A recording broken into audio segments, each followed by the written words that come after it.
The Atmarama verse, of course, is meant to illustrate that how a transcendentalist, or a person who's situated in the path of self-realization, is not complete until he's actually achieved the stage of devotional service to the Supreme Lord. And even though that he may be situated in the path of transcendence, even though he might be situated in a self-realized platform, still he may be free from material bondage. We know that real complete material bondage is automatically fulfilled for one who's actually come in contact with a devotee of the Lord. And as a result of that contact with the devotee, learns about the transcendental nature of devotional service and establishes his connection with rendering service to the Supreme Lord through the medium of the devotee. So, the Atmarama verse is meant to explain how even those who are situated in this platform, they ultimately want to render service to Krishna. They desire to render service, unalloyed devotional service to the Supreme Personality of Godhead. And this proves that even those who are near Granta, or near the Atmaramas and the Munis, who are near Granta, freed from bondage, that it shows that Krishna is all attractive. He can attract everyone, even persons who are on a liberated platform. That is his all-attractive nature.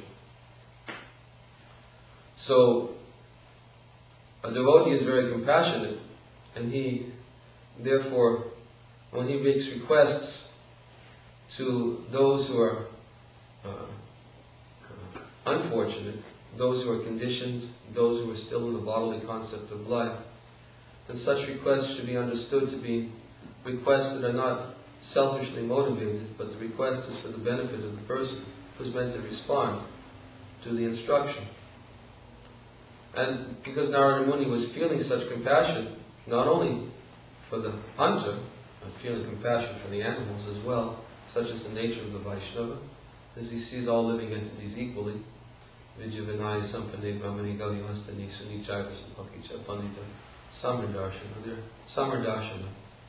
We see all living entities equal, and we see everyone as parts and parcels, servants of the Supreme Personality of Godhead, and therefore everybody should be given an opportunity to become freed from suffering and to come to the platform of devotional service to the Supreme Lord.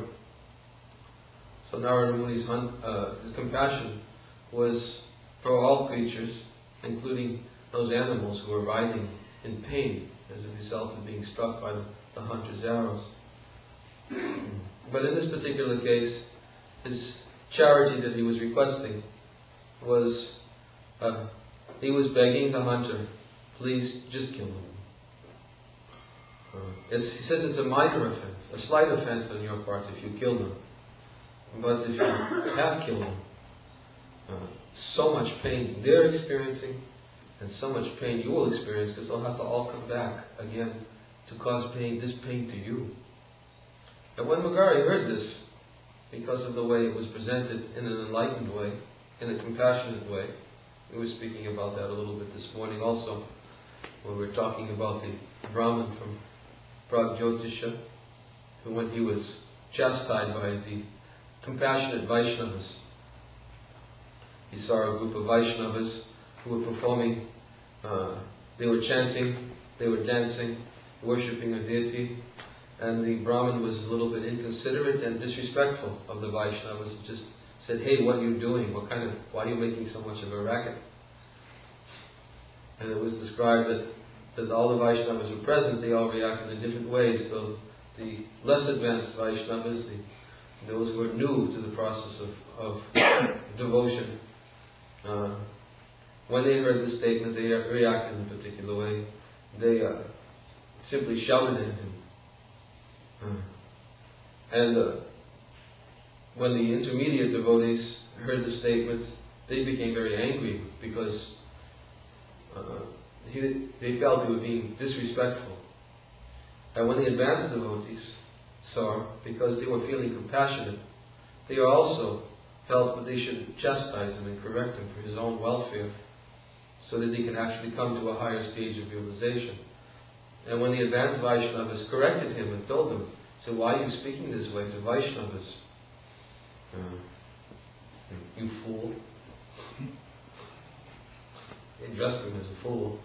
But because of their elevated status, when the Brahmin heard this, it pierced his heart, and he realized, he became embarrassed that he had made some mistake in his dealings. And then they instructed him properly on how to address Vaishnavas and to not speak to them in a disrespectful way.